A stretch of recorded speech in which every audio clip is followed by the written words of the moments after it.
ya llegó, está ahí y seguramente. Jaime, ¿cómo estás? Buenos días. Querido Paco, muy buenos días, good morning por la mañana. Feliz no año nuevo todavía. Casi estamos, Jaime, Ya casi, estamos como ya casi. en cuenta regresiva. Oye, Estamos. pues seguramente esta tragedia entra en la contabilidad del 2025 como una tragedia, pues triste, que lamentar y para quienes como yo, pues se, se conduelen de esta tragedia. Hay otros que lo celebran, que lo festinan, pero fíjate que si hacemos a un lado el ruido de las hienas, el ruido de los buitres, que ya digamos que ya forma parte del paisaje, ¿no? Los López Dóriga, el diario Reforma, todo el mundo apresurándose ya a apuntar directamente contra López Obrador y su hijo por su responsabilidad, su presunta responsabilidad en este accidente, por la improvisación de la Marina, cómo se le ocurre a un gobierno entregarle a la Marina la construcción de unos vías ferroviarias cuando solamente sabe construir barcos, que le digan a los idiotas de Reforma que los aeropuertos construidos por gente del ejército mexicano han recibido premios internacionales. Bueno, el caso es que yo quisiera abordar este tema no desde, pues, y ni siquiera ocuparme de los buitres, ¿no? Ya hemos visto ayer, realmente fue una orgía de los buitres destazando al gobierno de la 4T, apuntando responsabilidades sin que todavía no se conozca nada en absoluto. Tú lo decías hace un momento, la especulación a todo lo que da. Y tú y yo, que somos viejos periodistas, sabemos que una de las reglas no escritas del periodismo es no especular. Siempre atenerse a los hechos, a lo que se sabe, a lo que es cierto, y confiar en que el gobierno de la 4T, el gobierno de Claudia Sheinbaum, que ha sido siempre transparente, va precisamente a transparentar, valga la redundancia, lo que ha ocurrido. Ahora, déjame decirte una cosa que a lo mejor es preciso señalar. Una cosa es la transparencia y otra cosa es la verdad. Es decir, esperamos que actúen con transparencia, pero que se dé a conocer la verdad. ¿Qué empresa fue la que licitó y participó en la construcción de ese tramo? ¿Hubo negligencia? Esa para mí es la primera incógnita a despejar. Parece ser que es una empresa española. Dos, yo sé que tiene que haber responsables. Tiene que haber responsables y el gobierno está obligado a transparentar y dar a conocer los nombres de los responsables de esta tragedia. Hubo, insisto, negligencia. Bueno, pero quizá hay un punto adicional que es muy importante no ignorar, querido Francisco. ¿Y a qué me refiero? Acuérdate que el tren interoceánico es una infraestructura estratégica no solamente del gobierno de México, sino también de gobiernos como el de China. China fue uno de los países, ha sido uno de los países que ha apostado que precisamente en este tren interoceánico. ¿Por qué? Porque esto le va a permitir a China, de hecho, ya empezó a usar el interoceánico. Ha habido enormes cargamentos de automóviles, de piezas. China ya utiliza el interoceánico. Y la pregunta que yo me hago siempre como periodista es, ¿a quién beneficia este accidente del interoceánico? La respuesta es evidente. Beneficia a Estados Unidos, que no quiere que China opere en su patio trasero, es decir, en México. A Estados Unidos no le gusta en absoluto que China esté participando en países de América Latina. Por tanto, son elementos que no estoy acusando a nadie, pero hay que tenerlos en cuenta. El tren interoceánico es una instalación estratégica del gobierno mexicano, pero también de otros gobiernos que ya veían al interoceánico, que lo ven al interoceánico como una apuesta para utilizar ese medio de transporte y acortar distancias y también tener acceso a mercados como el de Estados Unidos, pese a la guerra arbitraria de los aranceles. Así es que siempre insisto que hay un crimen, siempre hay que preguntarse, ¿a quién benefició? ¿A quién perjudicó? Evidentemente perjudica al gobierno de México y en segunda instancia a gobiernos como el de China. ¿Quién se beneficia? Evidentemente el gobierno de Estados Unidos. Evidentemente la oposición en México, que se han convertido desde hace ya bastante tiempo, los conservadores, en porristas de otros gobiernos en México. No quiero yo que esto suene a conspiración, no. Estoy señalando únicamente las variables que hay que tener en cuenta a la hora de investigar este tema, analizarlo y ponderarlo. Así es que no es tan sencillo, no es tan sencillo como, uy, alguien hizo mal una obra y ese responsable es el hijo de AMLO, por tanto, hay que meterlos a la cárcel a todos, ¿no? No, pues claro, ese sería la lógica de los carroñeros, ¿no? Pero pues ya sabemos que son periodistas de la vieja guardia, son periodistas por consigna, son sicarios mediáticos y pues que les vaya bien, que con su pan se lo coman. Nosotros estamos en otro oficio, estamos en el viejo oficio de el periodismo profesional, ese que separa el grano de la paja. Y a la hora de separar el grano de la paja, tenemos que hacernos estas preguntas de forma inevitable. ¿Hubo negligencia? ¿Quiénes fueron los responsables? ¿A quién beneficia? ¿A quién perjudica? Así es que con estas, yo me voy a ir con esto, esperando pacientemente. Vamos a ver lo que nos dice esta mañana la presidenta en la mañanera. Seguramente va a repetir lo que en primera instancia ya hizo desde ayer, dando a conocer el número de muertos, dando a conocer cómo están siendo atendidos, el número de heridos, que es lo primero que hay que atender, el factor humano. El tema humano es lo primero. ¿Por qué? Pues la presidenta es una mujer sensible y es una persona humanitaria, tiene que ocuparse antes que nada de las víctimas.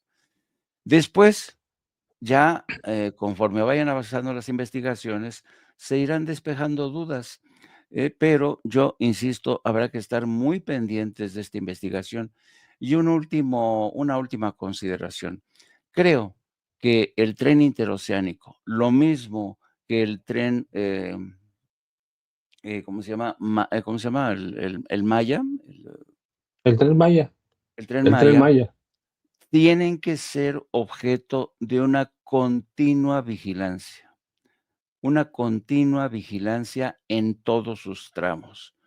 Yo no sé cómo lo puede hacer el ejército mexicano, yo no sé si con drones, yo no sé si con puestos de control, pero tiene que haber una vigilancia permanente. ¿Por qué? Porque son muchos los que van a seguir conspirando en contra de este proyecto tan ambicioso del tren interoceánico que tiene tantos enemigos dentro, pero también fuera de México, querido amigo. Sí, es cierto, Jaime. Fíjense, si yo lo que ahora digo es, hay quienes saben gobernar y nos gobiernan o están en el gobierno y hay quienes están esperando la desgracia cualquiera, como el descarrilamiento de este tren para sacar raja política. Los podemos llamar como queramos, porque les aplican todos los calificativos: buitres, chacales, carroñeros, hienas, cucarachas, todos los podemos llamar, porque esos son sacando raja política de un accidente. Lo otro sí, hay que dar a conocer todo, o conocer no solo que haya transparencia, sino, como dice Jaime, la verdad. Y teníamos otro videoclip de la presidenta Claudia Sheinbaum Pardo, ¿sí, cierto? estamos en una máquina, ¿cómo se llama? Una perfiladora. Una perfiladora, es parte de los trenes de pavimentación que estamos comprando para todo el país. Y ahora estamos aquí en el oriente del Estado de México, en Texcoco, porque son varias máquinas, mira, que van a servir para pavimentar todas las calles de 10 municipios del Estado de México. Entonces, platícanos cómo funciona la perfiladora. En este caso tenemos un equipo BOMAG BM2000. Vamos a cortar 2 metros con el tambor de fresado y tenemos una profundidad de 35 centímetros. Después de terminar el fresado, continuamos con la petrolizadora. Con este equipo vamos a regar la liga o la emulsión, lo cual nos proporciona una capa adherente para el asfalto. Y con esto tenemos igual impermeabilidad. Esta es una pavimentadora BF600. ¿Cómo se llama esta? Compactador tándem. Este equipo lo utilizamos con vibración para acomodar el material que ya tiró nuestra pavimentadora. Vamos a la última. Este es un compactador neumático. Con este equipo lo que hacemos es sellar la carpeta asfáltica. Y estos son los equipos que estamos dando el día de hoy. Son 10 municipios que ya tienen estos equipos y los presidentes municipales se van a encargar a partir de ahora ya a iniciar la repavimentación.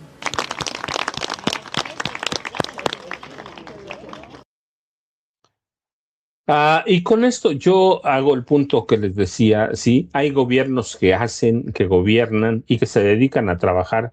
Y yo les platicaba desde el gobierno al término del gobierno del presidente Luis Echeverría Álvarez, que tiene, ustedes saben, yo soy un crítico abierto de Echeverría Álvarez porque fue un asesino, porque robó mucho dinero, porque su familia robó mucho dinero, y porque cuando Luis Echeverría Álvarez inició su gobierno, la deuda externa de este país rondaba 3,000 millones de dólares. Cuando se fue Luis Echeverría Álvarez, 22,000 millones de dólares más o menos, y eso es una barbaridad. Y déjenme decirles que este tema el tema del tren interoceánico va a llamar la atención de todo mundo. Por ejemplo, veía ahora en el chat en vivo con nosotros Juan Calderón, que decía: circula un video de Salinas Pliego donde ofrece $10,000 a quien le dé ideas sobre cómo dañar a la 4T. Sí es cierto, por ahí anda ese video.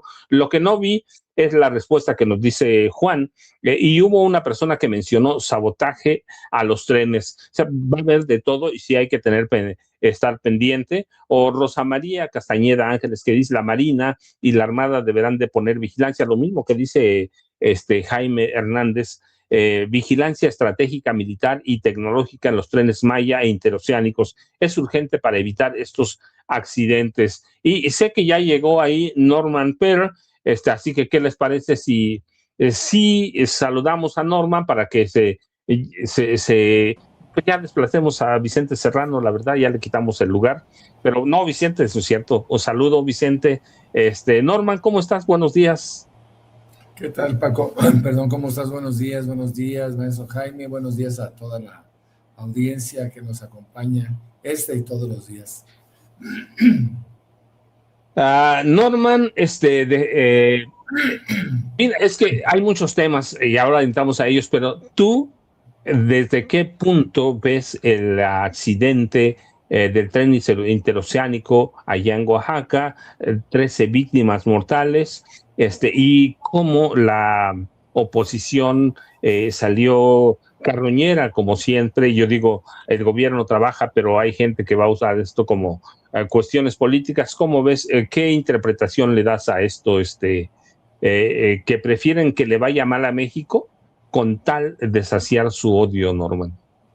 Fíjense que la industria, por decirlo de alguna manera, de los trenes, de la industria ferroviaria, es muy parecida. De hecho, prácticamente las compañías que se dedican a construir en México lo hacen en Europa y lo hacen en Estados Unidos.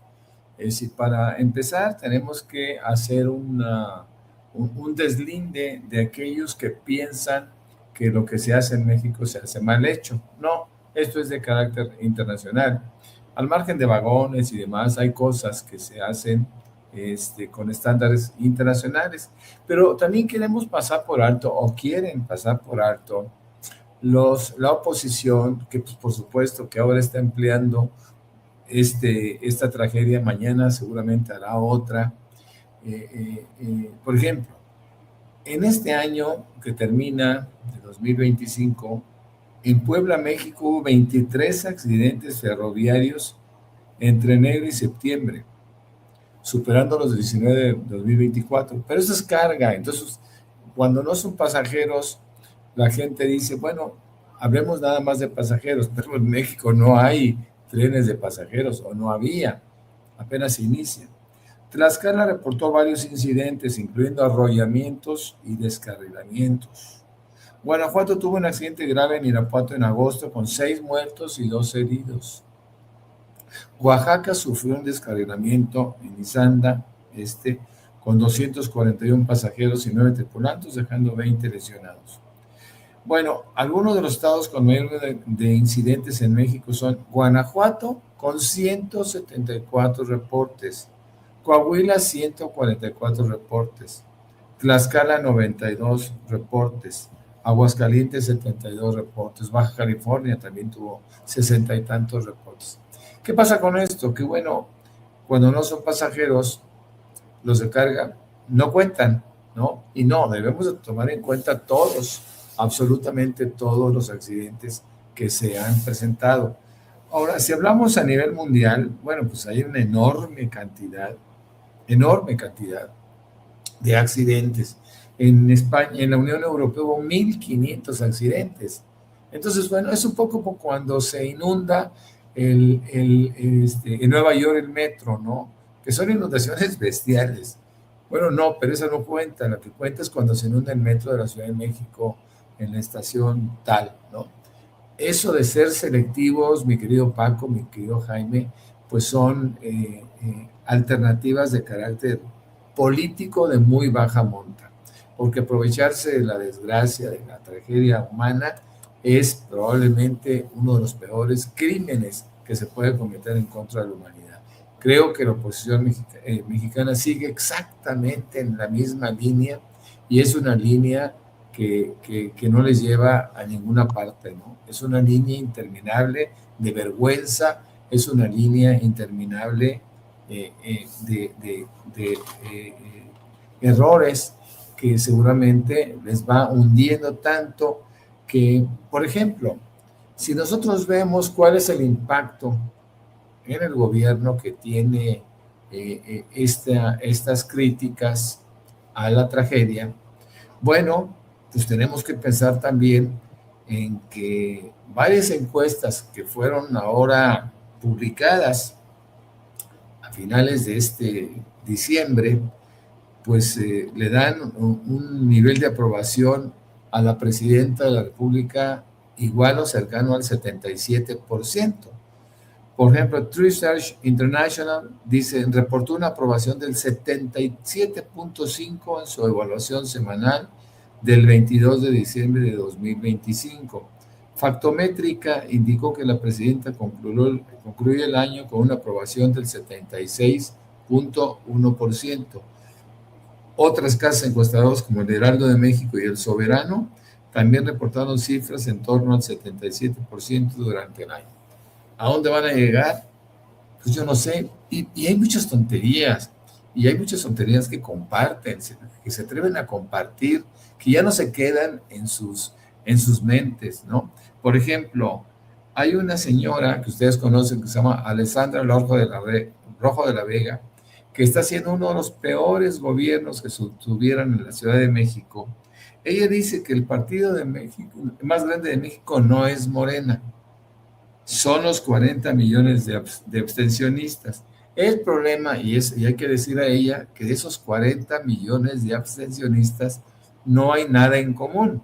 Y prueba de ello es que no es un partido, ¿no? Así que ella y ellos hablan de un juego de palabras. Esto es una reflexión recurrente, pero es una reflexión tontísima, porque reunir a 40 millones de personas bajo un mismo principio, bajo un mismo criterio, pues es imposible. Por eso son abstencionistas, es gente que nunca vota y nunca va a votar, ¿no? Y ella quiere jugarlo. Ella es un eco finalmente de todo un pensamiento, pero es un pensamiento muy malo. Y así como se les ocurre esa tontería, se les ocurre todos los días algo, ¿no? Y tienen ahí a sus repetidores, a sus jilgueros, a la gente que no tiene otra alternativa más que repetir tonterías. Porque si yo quisiera, de alguna manera, si yo quisiera desarrollar una narrativa, pues tendría que ser algo creíble, algo inteligente, algo compartido. Y esto no está sucediendo, no está sucediendo así, mis queridos amigos. Sí, déjenme decirles, yo de pronto, bueno, primero la verdad quedó de lado, ¿no? Toda la verdad, toda, no un poquito, no un cacho, toda la verdad la hicieron de lado. Luego, los chacales carroñeros del PRIAN, de el empresariado, los periodistas, volaron muy rápido de Uruapan, Michoacán, a Oaxaca, sí, para instalarse en Oaxaca y ahora hacerse especialistas en cuestiones ferroviarias. Y yo voy a citar lo que dice Alejandro Guerrero en el chat en vivo, que dice, a la oposición cuando gobernó no tuvo tragedias. Pues claro que no, porque no hicieron nada, y tiene razón Alejandro, no hicieron nada. Yo les contaba, desde Luis Echeverría Álvarez hasta Enrique Peña Nieto, nada, no se hicieron obras, se dedicaron del gobierno de Miguel. Con López Portillo no, porque López Portillo se dedicó a enriquecerse brutalmente con sus funcionarios. Yo recuerdo un gobernador al que se le documentó una fortuna contable de $1,000 millones, ¿sí? El gobernador de Tamaulipas era, y que fue secretario de Salud, secretario de la Presidencia con Gustavo Díaz Ordaz. Entonces, pero a partir de Miguel de la Madrid, ¿a qué se dedicaron? A vender todo. A vender todo y a trabajar para los empresarios a los que vendieron, las grandes corporaciones. Así que Alejandro Moreno tiene razón. Y lo que dice Norman tiene mucha razón. Están tratando de montar una narrativa muy tonta cuando dicen, es que esos 40 y tantos millones, sí, pero esa es la versión de Alarraqui, de Alejandro Morena, ¿se acuerdan de Xochitl Gálvez? Decían, ahí están los votos. Pues sí, pero no van a votar por ellos, o así lo dicen, es que esos votos son de nosotros. Es una narrativa tramposa, mentirosa, engañosa, porque además no van a votar por ellos y por eso van a volver a perder. Pero bueno, yo digo eso, volaron hasta allá. Pero hubo otra nota, Jaime, Norman, que a mí me llamó mucho la atención y lo comentamos un tantito, ¿no? Una nota, un análisis de The Wall Street Journal en el que advierte que Claudia Sheinbaum Pardo es la ganadora de la política arancelaria de Donald Trump y que las exportaciones mexicanas, contrario a lo que muchos funcionarios de gobierno y economistas temían, no se han visto afectadas por los aranceles de Donald Trump. Sí, al contrario, hay un aumento significativo. Y Claudia, dicen, es un ganador inesperado. Yo digo, ¿inesperado de qué? Si aquí, ¿cuántas veces dijimos que Claudia le supo dar la vuelta al presidente Donald Trump desde el 20 de enero pasado? Supo entenderlo, lo estudió, y fuimos llevando por el camino que Claudia tomó esa decisiones inteligentes a partir de la sangre fría que tiene, verdaderamente, que le ha funcionado muy bien. Y no es sangre fría, la verdad es que eso es minimizar todo. Es un análisis del comportamiento del gabinete de Donald Trump a partir de Donald Trump. Así que las exportaciones mexicanas han crecido. En México está, yo les decía, el tipo de cambio está a 17.93 pesos por dólar, como nunca. Las tarifas arancelarias, México es el mayor beneficiado. Así que yo no sé qué interpretación darle, Jaime, excepto que la presidenta Claudia Sheinbaum Pardo entendió el juego, estudia muy bien a Donald Trump y está estudiando lo que pasa en el mercado internacional o en los mercados internacionales y entiende la proximidad geográfica y la integración industrial con Estados Unidos. Y eso ha hecho que con Claudia Sheinbaum Pardo México sea más competitivo y que verdaderamente no hay eso de que México se aprovecha de Estados Unidos porque la verdad sigue vendiendo, Jaime. Está apagado tu micrófono, Jaime. Perdón. Además, Claudia Sheinbaum entendió muy pronto, y yo creo que es muy posible que Andrés Manuel López Obrador le haya pasado el tip. Yo creo que Andrés Manuel le ha de haber dicho a la presidenta: no te metas con el ego de Donald Trump, porque su ego es el talón de Aquiles que puede hacer daño a la relación bilateral. Y Claudia Sheinbaum siempre, siempre, siempre se mostró respetuosa de Donald Trump. Incluso si hacemos un listado del número de preguntas que le han soltado a la presidenta en la mañanera, cuestionándola sobre qué opina de las opiniones del presidente Trump. Señora, pero el presidente Trump dijo esto. La presidenta ha sido brillante en esquivar ese tipo de preguntas diciendo, bueno, el presidente Trump tiene su propia forma de expresarse. Yo tengo que decir que esto y esto y esto. No estamos de acuerdo, pero nos llevamos bien. Ha sido muy diplomática, demasiado inteligente la presidenta a la hora de tratar con un palito a Donald Trump. Y además, yo creo que, como siempre ocurre en la vida, siempre hay esta tendencia a la gente que quiere mucho a la presidenta de decir: "No, es que es una giganta", no, en parte es cierto, en parte es cierto, pero yo creo que hay que analizar las cosas de forma objetiva. Sí, efectivamente, la presidenta tuvo una gran inteligencia a la hora de lidiar con un tipo tan intempestivo, como Donald Trump. Pero también hay que reconocer que muchas otras fuerzas se convirtieron en compañeras de viaje y en aliadas estratégicas de la presidenta. Por ejemplo, los productores, la industria automotriz de Estados Unidos, que depende mucho de la manufactura mexicana, de esta cadena de producción, estuvieron al lado de México. La Cámara de Comercio de Estados Unidos estuvo al lado de México en muchos de los capítulos de la negociación. Y por contra, fíjate, los sindicatos de Estados Unidos estuvieron en contra de México en la hora de las negociaciones. Por tanto, yo creo que si uno hace un análisis más detallado, sí, realmente se puede decir que Claudia Sheinbaum ha tenido un papel muy meritorio en las negociaciones frente a Donald Trump y tiene una mano izquierda impresionante. Lo vimos durante esta ceremonia a la que se vio obligada a asistir en Washington para el sorteo del Mundial.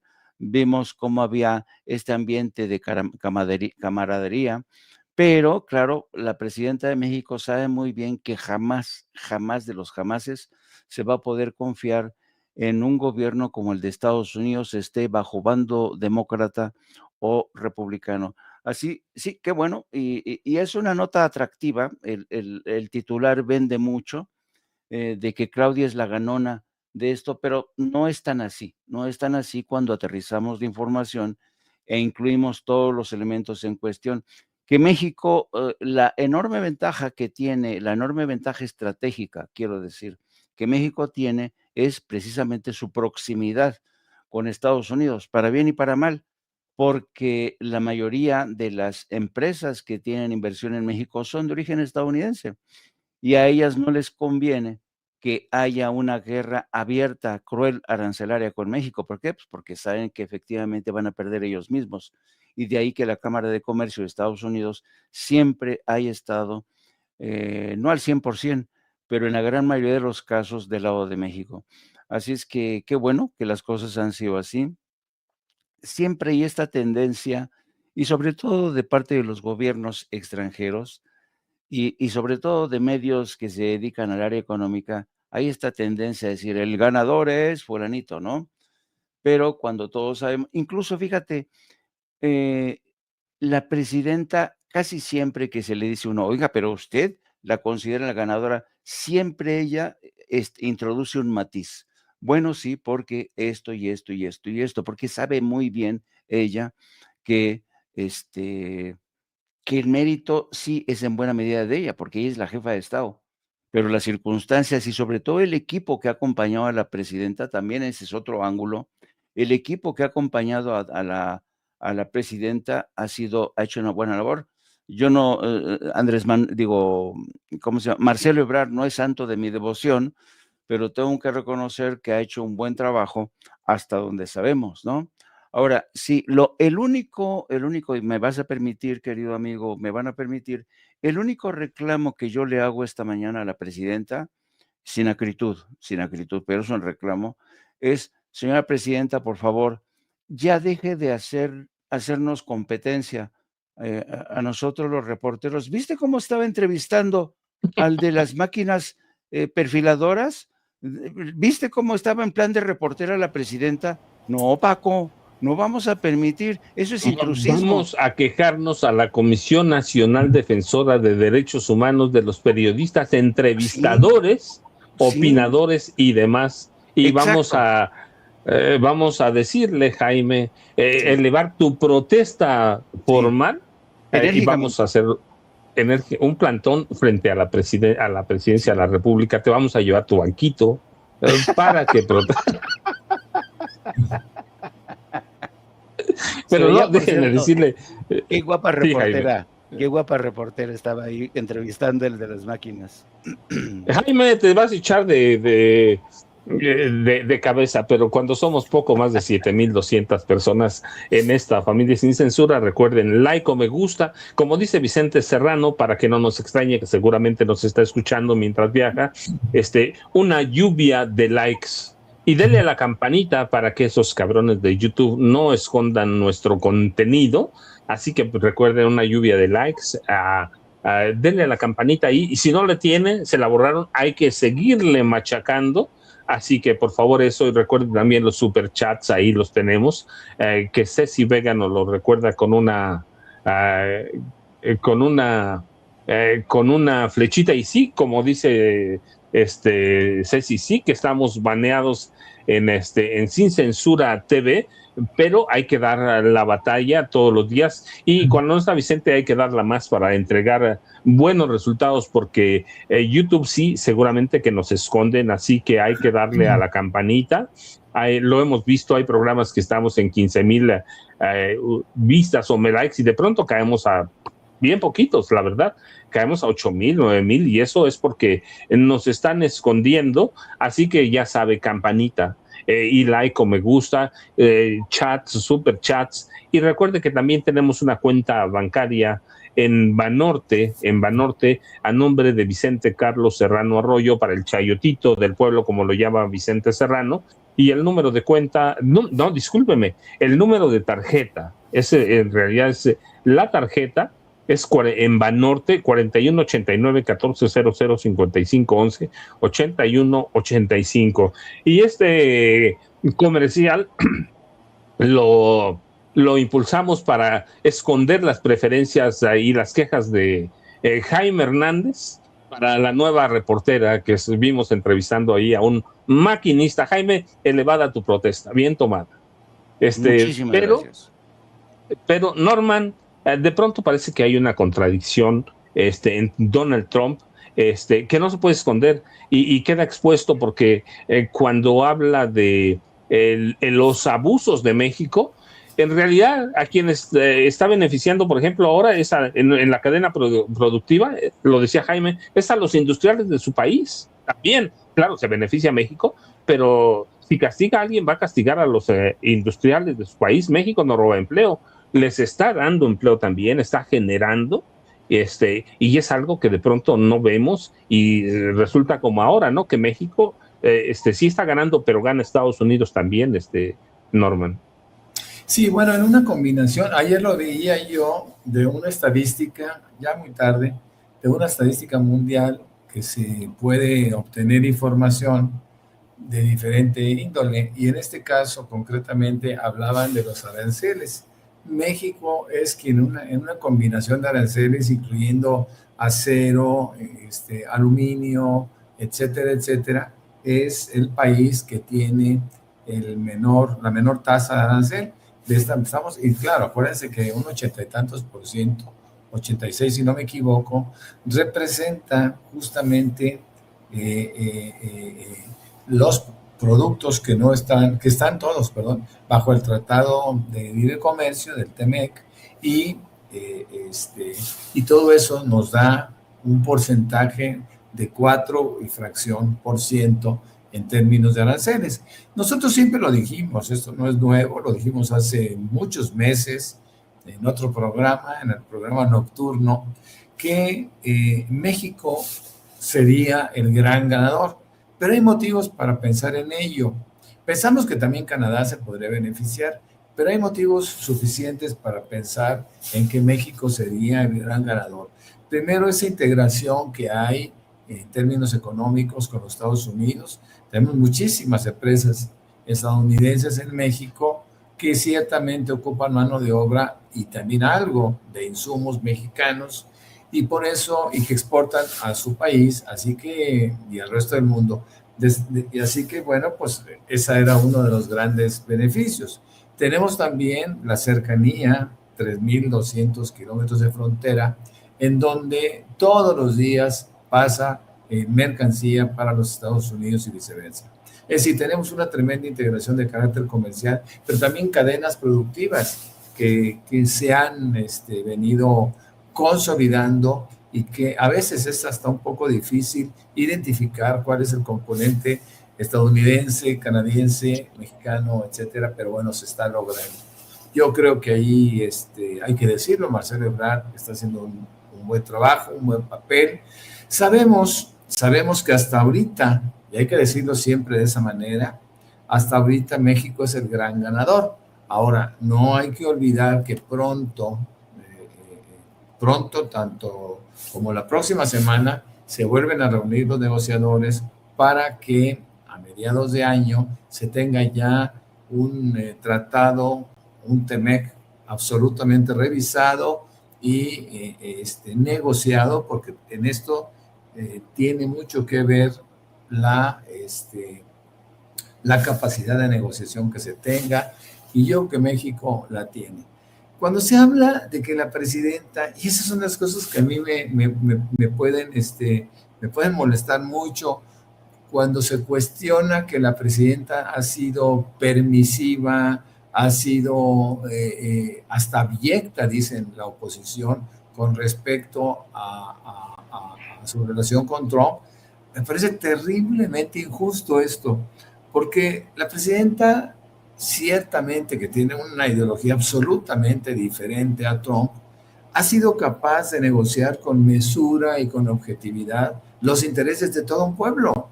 Es decir, no es la opinión personal de la presidenta, no es la opinión personal de Trump lo que debe de prevalecer. Debe de prevalecer siempre los intereses de pueblos que son inmensos. Estamos hablando que México tiene 130 millones de habitantes prácticamente, y Estados Unidos, si no me equivoco, anda en 330. O sea, son países muy grandes. México ocupa el lugar número 11 en la población total, es decir, es la población número 11 de todos los países en el concierto de naciones. Y bueno, Estados Unidos, pues sabemos también que es de los países más poblados del mundo. Entonces, estamos hablando también de que este es un mercado, el mercado del norte es terriblemente grande, es muy poderoso, y no es un mercado que se pueda estar manejando a capricho ni de Trump, ni de la misma presidenta, ni de Carney por parte de Canadá. Creo que debe de haber objetividad, y sobre todo, sabemos que Trump es un hombre de caprichos que siempre termina por aterrizar en lo conveniente, porque por más que el tipo esboce caprichos para imponer su apellido o su nombre en determinados sitios del mundo, bueno, pues él sabe perfectamente bien lo que un empresario debe de saber, y es el 2 más 2 siempre son 4, y ahí no puede equivocarse. Tenemos que tener objetividad en términos de negocios y la mesura, insisto, la mesura de la presidenta es una mesura, yo diría que extraordinaria, porque ha tenido la capacidad de negociar con este hombre. Ahora, esto lo respetan en todo el mundo, menos en la pequeña oposición mexicana, ¿no? Que pues tratan de encontrarle siempre peras al olmo, y esto no es posible, mi querido Paco, mi querido Jaime. Fíjese, con lo que dicen Jaime y Norman, yo hago un brevísimo resumen. México es una especie de eje o columna vertebral que evita que haya hoy una pesadilla en Estados Unidos. México no quita, sostiene. Y claro, son economías complementarias. Yo alguna vez escuché decir a un analista que se llama, como Jaime Hernández, creo que se llama, señalaba bien que México y Estados Unidos son hermanos siameses, unidos por un pulmón, por la mitad del corazón, por un pie que tiene cada uno, un brazo cada uno, así que México se ha convertido hoy en el sostén de ese hermano siamés que puede gustarnos o no, pero la realidad es eso, compartimos, y Norman lo decía bien, 3.200 kilómetros de fronteras lineales, y hay una gran población de mexicanos en Estados Unidos. Hoy también hay estadounidenses aquí en México, y vamos a seguir pegados, pero Jaime, Norman, yo tenía otro tema, de pronto este fin de semana, perdón, antes, Irma Barraza decía en el chat en vivo: buenos días, don Francisco, buenos días para todos. Yo no dudo que haya sido un sabotaje lo del tren de Oaxaca. Bueno, pues por eso lo que decía Jaime, debe haber transparencia y se debe llegar a la verdad. ¿Para qué? Para que no tengamos dudas como esa, o para que se castigue a los culpables. Pero este fin de semana, como lo he hecho prácticamente desde el 24, la candidata presidencial del PRIAN, derrotada del PRIAN-RD, Xochitl Gálvez Ruiz, se dedicó para defender a su hermana, la secuestradora Jacqueline Marinaldi Gálvez Ruiz, condenada el 24 a 89 años de prisión, culpable de los delitos de delincuencia organizada, secuestro, posesión de cartuchos para uso exclusivo de las Fuerzas Armadas, pero de pronto se olvidó de las víctimas. Y para mí, con los 89 años, yo digo, pues era la jefa de la banda de secuestradores de los Tolmex, pero además yo la equiparo con el Mocha Oreja, ¿se acuerdan? Con el Mochadedos, con Nicolás Andrés Caletri, es decir, con todas esas bandas de secuestradores, incluido Genaro García Luna, Jaime y Norman. Sí, fíjate que es interesante.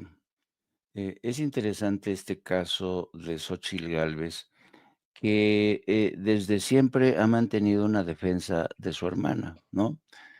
Pero fíjate, desde mi punto de vista, lo interesante es lo siguiente. Yo no sé si en la familia de cada cual siempre ha surgido la oveja negra, ¿no? La oveja negra siempre va a estar ahí. Y siempre hay comentarios parecidos a este. ¿Cómo es posible que siendo dos hermanas o dos hermanos, hijos del mismo padre y madre, que eran unos padres honestos, padres modelo, haya salido una oveja negra como esta, ¿no? Y el resto son, pues, gente decente, ¿no? Y por regla general, cuando ocurren este tipo de circunstancias, los hermanos que han sido honestos, rectos en su trayectoria, marcan distancia de sus hermanos de la oveja negra para decirle: mira, maestro, somos hermanos, te quiero, pero tienes que pagar tus faltas ante la justicia. Y no hay más, no hay más. En este caso, llama mucho la atención que Xóchitl Gálvez haga una defensa tan vehemente, tan encendida de su hermana, con lo cual demuestra que ella considera que las faltas de su hermana no son tan graves. Y a mí eso es francamente sintomático de de la entraña tan preocupante, tan cuestionable de estas dos hermanas, ¿no? Porque una pudo haber tenido éxito, entre comillas, en la carrera política, industrial, ya sabemos cómo es que tuvo Xóchitl Gálvez éxito, sobre todo a través de la política consiguió contratos millonarios, a través de la política consiguió construirse su casa. Xóchitl Gálvez es una delincuente, es también una delincuente. Otra cosa es que el blindaje de la política la haya protegido hasta ahora, pero realmente está, digamos, dentro de otro sector de la delincuencia, pero es una delincuente también. ¿Cómo se hizo con el dinero para construir su casa? ¿Cómo siendo delegada obtuvo tantos recursos? ¿Cómo mintió hasta el cansancio cuando era candidata al decir que caminaba horas extenuantes bajo un sol de justicia y vendía sus gelatinas y gracias a eso consiguió hacerse millonaria? Esta mujer es una delincuente. Por tanto, no me extraña ahora que haga una defensa tan encendida de su hermana. Las 2 básicamente son parte de lo mismo, parte de una formación, y aquí ni siquiera yo responsabilizaría a los padres, porque a los padres todo porque ¿cuántos reporteros fueron al pueblo de Xóchitl Gálvez y todo el mundo decía lo mismo? No, pues, pero si el padre de ellas era una buena persona, el padre de ellos los educó así, ¿cómo es que salieron? Pues ya no es responsabilidad de los padres, ¿no? Pero a mí no me queda duda, esta mujer si cree que con su deslumbrante carrera y prestigio va a salvarle el trasero a su hermana, está muy equivocada. Yo creo que eso ocurría antes, pero cuando había, por ejemplo, un aparato judicial que te ayudaba si eras político, ¿no? Ahora ya no existe ese recurso de acudir, de echar mano del aparato judicial cuando son amigos. Y ya saben, ya son 7:27, queridos amigos. Los espero al punto de las 14 horas en No Apto para Cínicos, donde vamos a abordar todos estos temas, pero sobre todo nos vamos a concentrar en el trágico accidente de ayer, lamentable, donde, como hemos hecho esta mañana, vamos a esperar que avance la investigación y de verdad a mí se me hace realmente de una mezquindad impresionante en la reacción de toda la oposición. Son unos miserables, ¿no? Pero de verdad es increíble el grado de miseria, de abyección de todas estas gentes, comentócratas y políticos. Jaime, gracias, buenos días. Norman, ¿con qué nos dejas a Xóchitl, la presidenta Claudia Sheinbaum Pardo? Tú dinos sobre la mesa, Norman, muchas gracias de antemano. Bueno, hablar de oveja negra, como lo planteó el maestro Jaime Hernández, en este caso es muy subjetivo, porque para muchos, a pesar de los crímenes terribles cometidos por Malinali, la hermana menor de Xóchitl Gálvez, la verdadera oveja negra es Xóchitl Gálvez. Bueno, esa es una de las reflexiones a las cuales llega mucha gente, porque Xóchitl Gálvez es perversa, ¿eh? Y dentro de su perversión, ella todavía se da el lujo de acusar de cobardes a integrantes de la 4T que se burlan de la situación de su hermana. Bueno, yo creo que efectivamente su hermana ya fue juzgada, 89 años de cárcel, y eventualmente pues debería de quedar en términos judiciales ahí, pero no, eso trasciende porque las víctimas de esta mujer perversísima todavía recuerdan cómo los mantenían en condiciones infrahumanas, en jaulas de metal, y además, pues todo lo que hicieron después, lastimándonos, ¿no? Afectándonos en su integridad, no solo física, sino también emocional. Un secuestro, pues debe ser algo terrible, ¿no? Debe ser algo en donde la incertidumbre juega un papel fundamental, porque no sabes qué va a pasar mañana o al rato, ¿no? Yo creo que la mujer, esta secuestradora, pues recibió un castigo en términos de pena, por lo menos suficiente, y creo que todos los secuestradores deben estar en una tesitura similar, porque son personas no solo no gratas para una sociedad, no son gratas tampoco para la existencia humana, porque ellos trascienden su condición de humana para ocupar un papel todavía más, más bajo cuando estamos hablando de delincuentes de esta naturaleza. Me parece terrible un secuestrador, un extorsionador, un agente que lastime a sus semejantes, pues no merece mucho, ¿no? Debe de vivir permanentemente en una cárcel. Esto es, se salvó de una cadena perpetua, aunque sabemos que si saliera sería de 130 y tantos años, y bueno, no, hasta ahorita no hay nadie que haya vivido esa cantidad de tiempo.